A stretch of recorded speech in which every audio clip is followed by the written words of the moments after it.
Hello, everyone. It's Den Weird. That's Den Weird. Yes, I'm back, but not. I'm not exactly back today because I'm not doing a Let's Play, which I'm usually known for. What we're doing today is basically we're trying to save Stargate, because in recent years, there's been a lot of TV shows that have been rebooted and relaunched. And I think they've been done quite appallingly. If we look at what has happened to shows like, say, Star Trek, for example, Star Trek used to be a show that was, aspirational. You'd watch an episode and you'd kind of, you could have a fun time with it, but you would usually come out of it wishing for a future like that, or we lived in a future like that, or if we're at least a step closer to that. I think you would come out of it feeling enriched by the stories being told. New Star Trek, not so much. It's run by a guy called Alex Kurtzman, who is just a total hack. A total hack. He is... What he is to art is... What is he to art? He's nothing to art. He's an accountant. He's a box-ticking accountant, a bean counter, whatever you want to call him. He's a guy that looks at an IP and goes, right, what do we want here? Well, we'll tick this box for the demographic. Yeah, get the young crowd in. Make everyone talk like they're they're in Buffy the Vampire Slayer.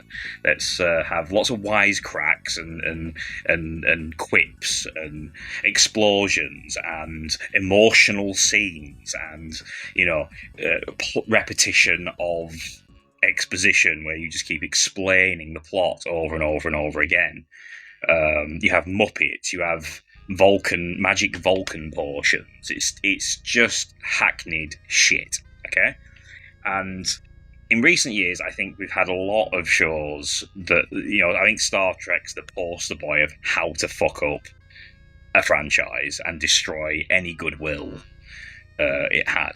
And I think the fact that Paramount, for example, are kind of looking to, from what I gather, I think they're sort of looking to have a little break from Star Trek, which I think is well needed. And I think they need to reevaluate the situation and fix it. But I do worry that they're going to over-course correct it and turn it into some kind of like pro-military sort of conservative propaganda piece. It's previously been some kind of really, really corporate. I hate to use the word woke, but we'll say. I mean, I guess it is what it is, but it's corporate progressiveness, I guess, in the sense that it lacks any nuance or subtext. It's not a case of, should we say, it's not a case of like an episode like Measure of a Man or The Pale Moonlight, or you can name so many random Star Trek episodes that are works of art. What the current era of Star Trek does is it kind of does this. It's basically Mr. Mackey in South Park. Okay, it says racism's bad. That's bad. So this is good. We are shielded from any criticism. And the sentiment itself, racism being bad, like yeah, sure. But there's no nuance to that. There's no there's no talk or debate or introspection of of the subject matter. It just says this thing's bad, these people are good, We believe in peace and love, but we're going to stab you in the eye, and then we'll cry for an hour. Now, I am getting on a bit of a side tangent here, because this is about, what's this got to do with Stargate? Well, I think what this has got to do with Stargate is Stargate.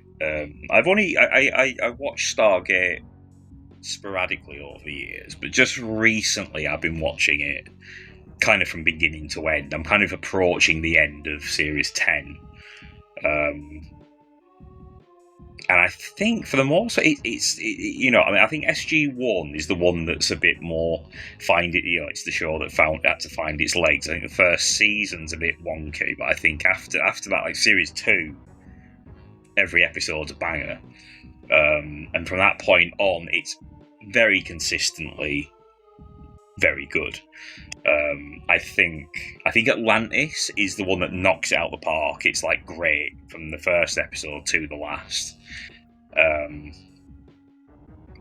And Universe, I'm not too familiar with Universe. I'm going to approach Universe a bit later down the line.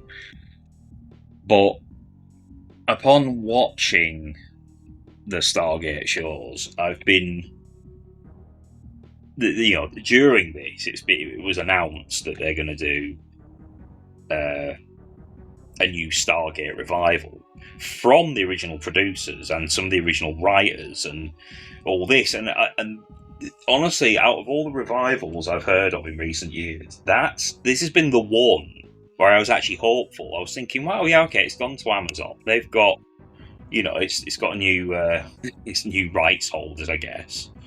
We're going to have, it's going to have more money, but it's, I was like, this is actually good, because this is the people who started it. These, it was going to be, the showrunner, I think, was going to be the guy who did Atlantis, who, like I say, knocked it out of the park. I think his name is Martin Gero. Yeah, Martin Gero. Just have to check that. Gero or Gero? I don't know, but upon looking at his IMDb more recently, actually, I've become more. He did a film called YPF, which stands for Young People Fucking, which was apparently a really sort of a controversial film, or at least a political film. In maybe not by design, but it was credited as being. It was single-handed. It was a film that was single-handedly responsible for the C-10 bill, a new Canadian bill that would give the Federal Heritage Department the power to deny funding for films and TV shows that are considered offensive. Eventually, due to public outcry, the film's success, the bill was rescinded. Which is a nice thing to hear, because I'm not saying he's going to do something a bit edgy like that with Stargate as such, but it's someone whose career I'm going to look into a bit more, reading about that, because I think, especially in today's climate, it's very sort of Puritan angle with things. I think someone whose career started with a big rah moment, that overturned a policy in the Canadian film industry. Thinking about the people behind Stargate returning and sort of reinventing it, the same timeline, same continuity, just, a new Stargate base or something. I mean, I have no idea what its setting was going to be, but I would presume it would be like Atlantis or SG1, the Next Generation, this kind of concept of pushing it forward. The same concept, new crew, maybe some old ones return at a later date, but let's not get too member-berry. That was my thinking with it. And it sounded like it was going into production. I mean, I heard that they were building sets in London. Apparently the Stargate base set was being built somewhere in London. And it was going to have a kind of globe-trotting vibe. So, whereas in the original Stargate SG1, they were kind of quite limited and stuck filming in Canada, basically. but this new one sounded like it was going to be, you know, the base, probably the sets were in London, the outward play, you know, they globetrot, they go to different locations for variety. And I was just sort of, I was quite over the moon, being like, yeah, no, this is the one that could work. This sounds like it's being respectful to the legacy of Stargate. And then, quite recently, you know, Amazon announced that they have pulled the plug on it. And why did they pull the plug? I assume if you're listening to this, you know the answer. But this is a this is the quote, basically. Executives reportedly scrapped the show over fears of the concept would only appeal to hardcore fans rather than a broader audience. My brain just can't comprehend that. You've got an IP with a very large fan base, a very large dedicated fan base. Stargate, believe it or not, hasn't really gone away. We've had like various films and various, you know, it's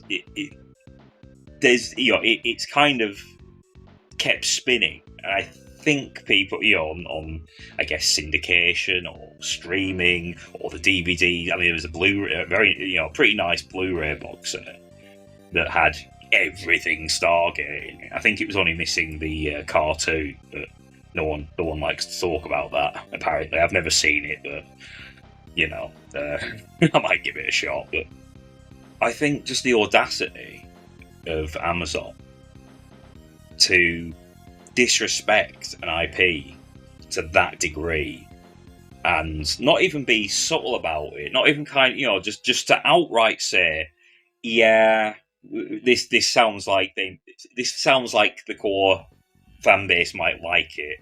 We don't want that. We want it to reach out to a broader audience, you know, possibly a wiggling fingers modern audience. And we all know what that means. You know, when you say modern audience, what you mean is just lame. You mean corporate box ticking.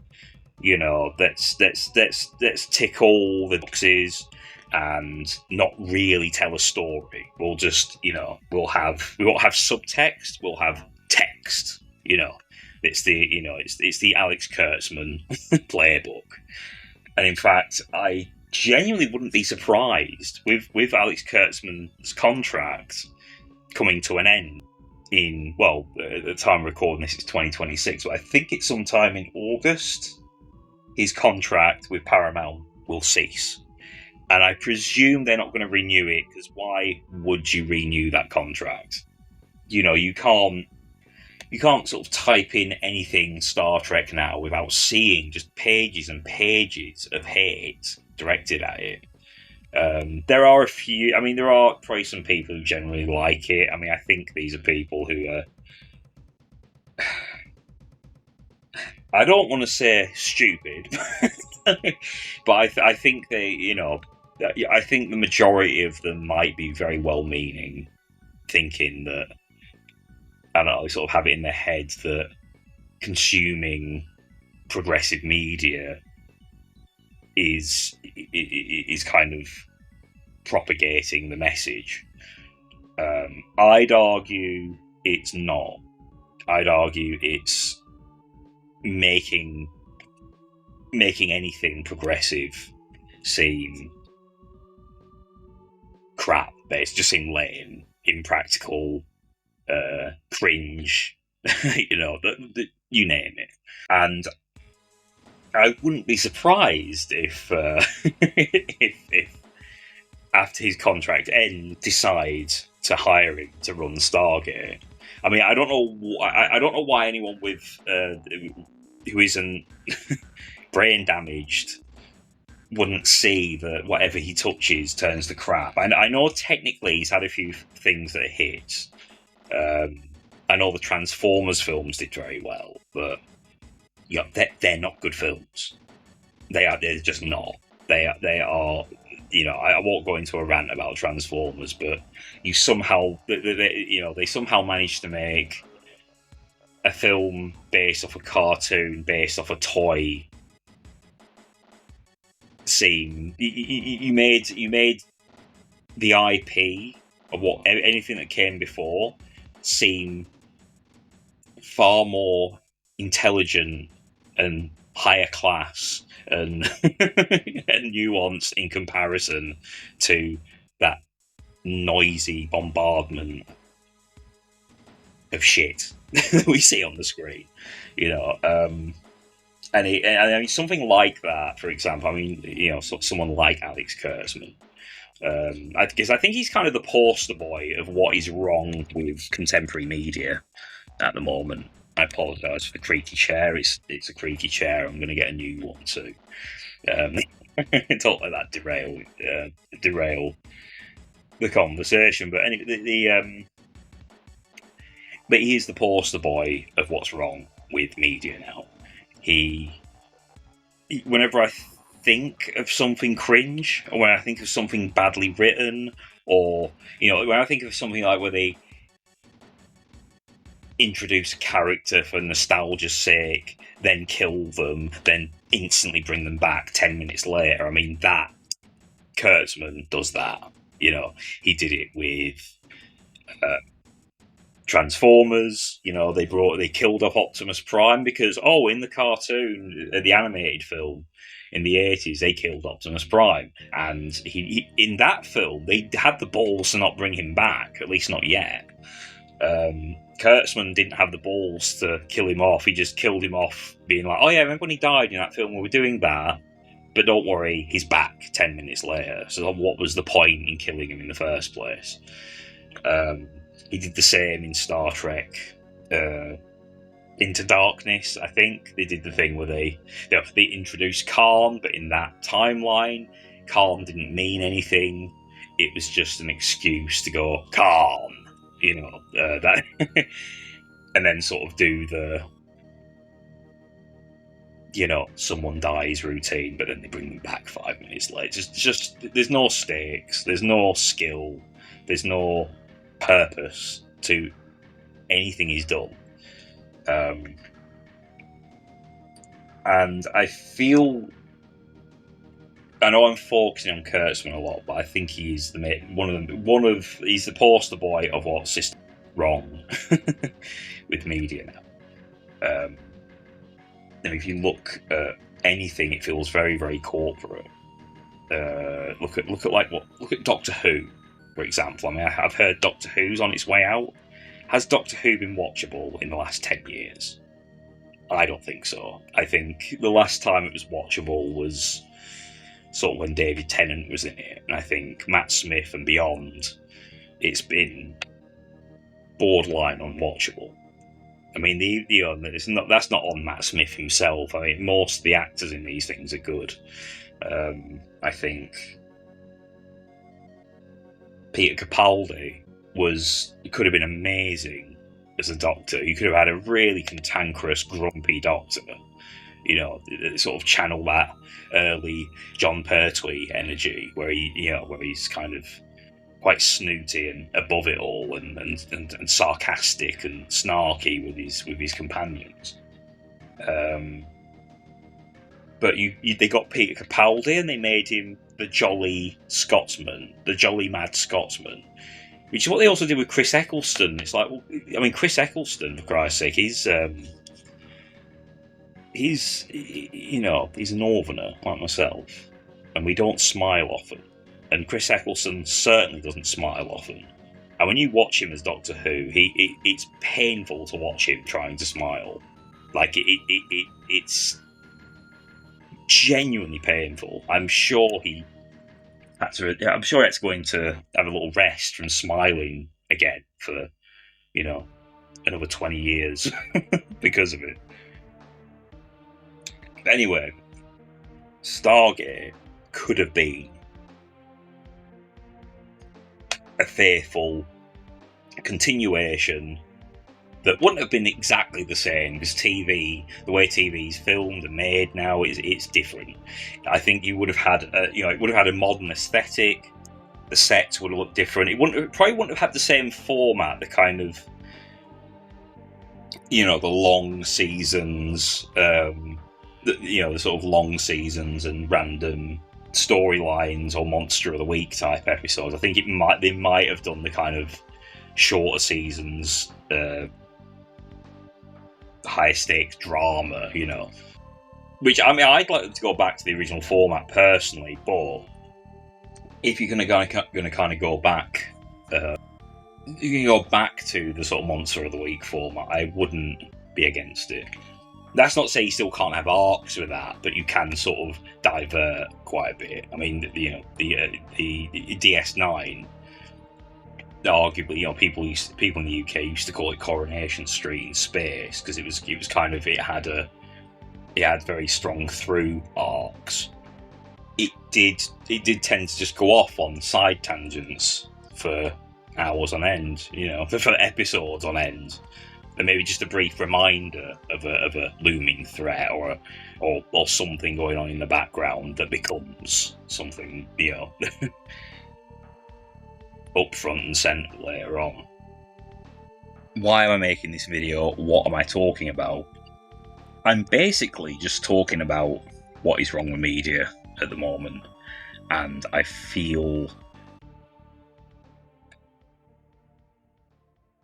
there haven't been many revivals or anything I felt optimistic about, except for, Stargate was one of them.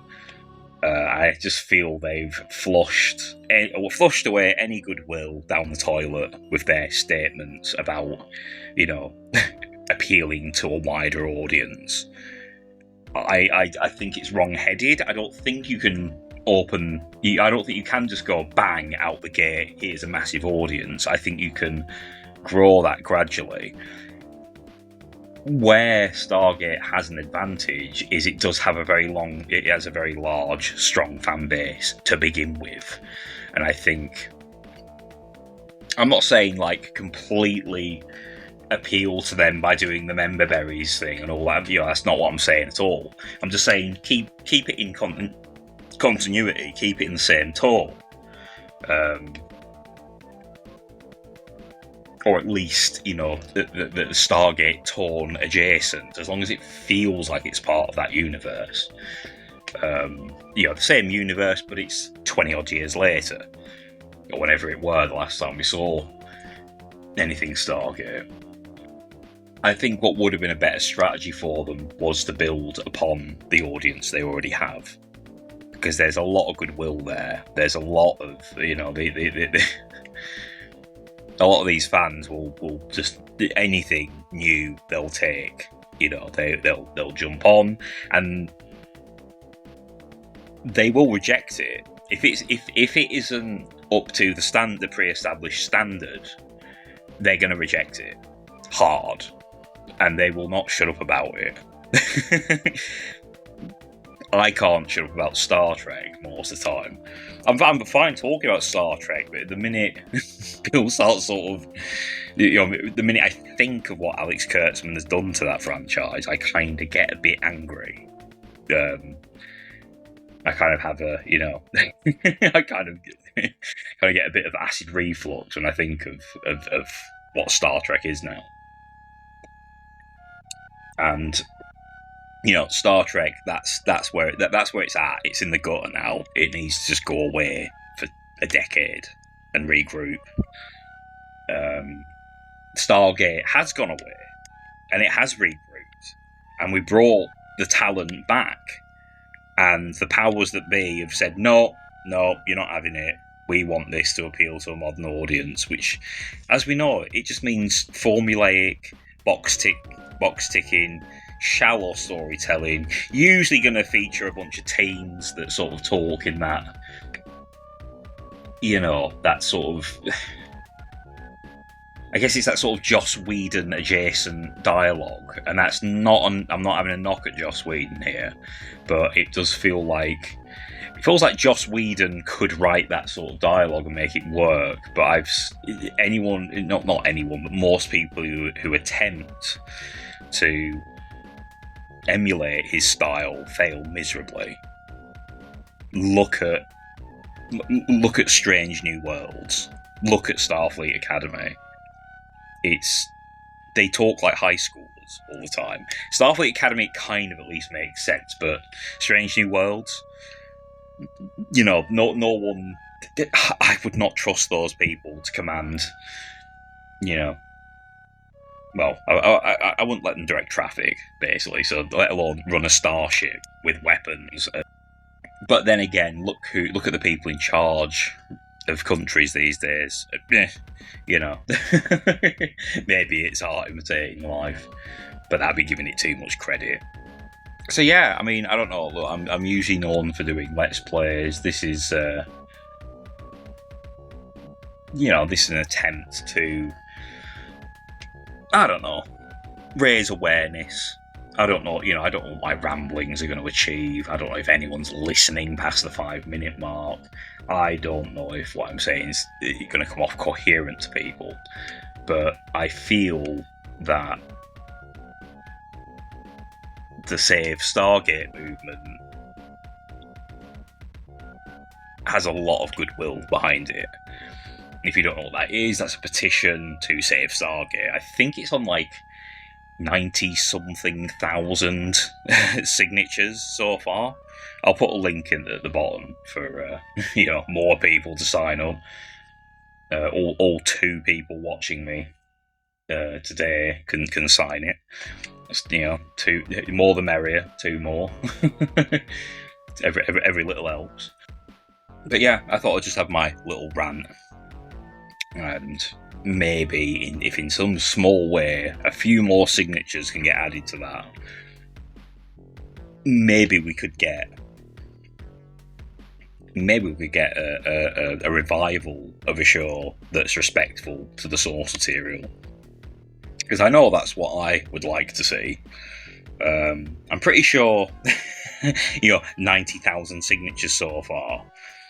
I mean, just for comparison, there was the so-called Save Starfleet Academy, or help, that's been cancelled. That hit what? I think that's now on 40,000 signatures. It's taken about a month to get there. Stargate, it's closer to 100,000 than it was 2 days ago. I think a couple of days ago it was on 70,000. 76,000, and now 90-something, 94, I think. But hopefully by the time this goes out, it's at 100,000 and beyond.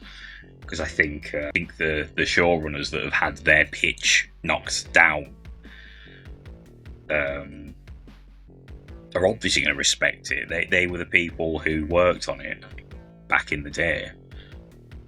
They've got a good track record.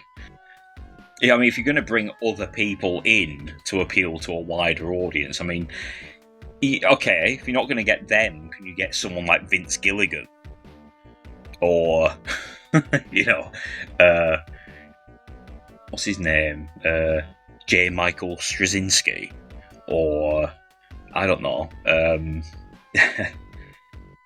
Ronald D. Moore? If you're not going to have if you're not going to have the people who worked on it before, can we get some people who are top of their field in storytelling? Please, but they're not going to.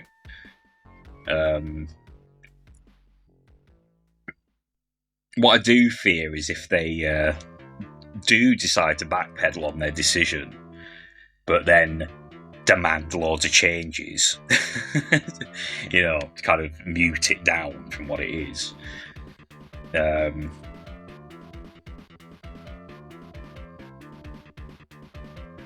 Which could very likely happen, but I think they could do a good Stargate show, and I actually don't think. I think spending billions and billions on it probably isn't actually the right way to go about it. I think you could start it off small. I think you could initially start off with episodes on SG1 or whatever the base is, and lots of kind of like, character development and, gradual missions outside. Like, make it kind of bring that sense of majesty to going out there. Maybe don't even jump out there straight away. Don't go through the gates in the first episode. Allude to it, get the team together. This would also work to bring in a new audience. Like if no one's ever heard of Stargate before, just do that. Just bring them in. Here's this concept. Let's go. Introduce it, assemble the team, introduce the team, all their hang-ups, their grievances, their strengths, their weaknesses, their personalities, put them in this situation. It's, just build it up until they go out there. I don't know. I mean, the Stargate film, I don't love. I like most Roland Emmerich films. I think it starts off quite good. Then it descends into lots and lots of shooty action, running away from explosions type Roland Emmerich type stuff. I think it has a very interesting concept. I think the TV show expanded on that concept. I think a Stargate revival could somewhat start fresh. I don't mean reboot it. I just mean, re-explain the situation, re-explain what introduce what the Stargate is. They start off that way. Explain the concept. Like you've never heard of it. Like, what is this? And then as it slowly progresses, they introduce familiar things, and they will start referencing things from the past. But I think the key to it would be possibly to introduce new, like say, new characters, new aliens, new worlds, and then slowly introduce the pre-established characters into it, but not in a kind of like, hi, this is a cameo type way, kind of, have it mean something rather than it just be member berries. I don't want to see them kind of drag Chris Young out. Is it Chris Young guy who plays Teal'c? I don't want to see him just drag Teal'c out for one episode, have him sort of say indeed and then leave. So yeah, I think Stargate had potential to be revived in an interesting, respectful way to what has come before. And I think by denying the original writers, who have a track record, the producers, the writers, all they all have a good track record. You kind of know what you would get. If their pitch was too, shall we say, it felt like it was picking up from a storyline that's mid-sentence from episode 6 of, season 7, then that's where Amazon would possibly have a point. But that doesn't, if that is the case, I doubt that is actually the case, but if that is the case, don't throw the baby out with the bathwater. Just negotiate it a bit, restructure it a bit. I'm sure they're willing to compromise on the situation. I'd love to know what the pitch actually was. It would be a shame for them to miss this opportunity to bring something back with dignity, which most revivals have not been allowed. So, anyway, that's my little ramble for the day. It's a bit different from my usual Let's Plays that 3 people watch. Let me know what you think. If you want to potentially see Stargate come back, follow the link below, sign the petition. Whether it'll do anything, I don't know, but At least we tried.